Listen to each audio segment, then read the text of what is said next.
I fear I will never outgrow this pain. If you're new here, my name's Lieutenant Commander Ray. This is my Star Trek Safe Haven. Let's get into it. I am rewatching Borg, one of my top 10 favorite episodes of Star Trek, and all it does is make me angry and sad about the haphazard execution of the show Picard, for many reasons, one of which is what they did to Hugh.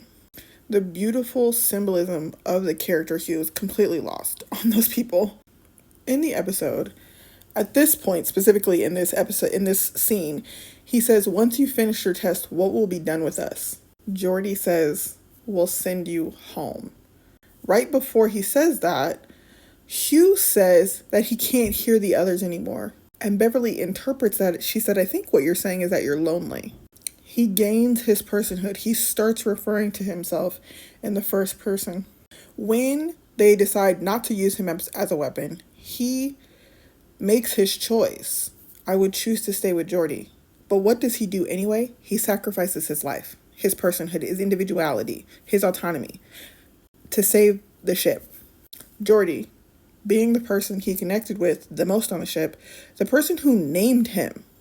He's standing there in the science lab and says, "What is your designation?" Bev says, "We have names, not designations."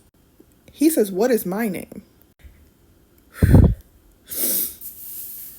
And Geordi gives him a name. When he beams back to the planet, he looks his friend in the face and goes anyway. Decades later, we find that he's no longer a part of the collective. He's working with the XVs. And before he sacrifices his life again, we don't even get to see them together. To say that you would choose them and then sacrifice your life for them, I'm not here to yuck anyone's yum, but I'll never forgive this show. We deserved that moment before we watched him die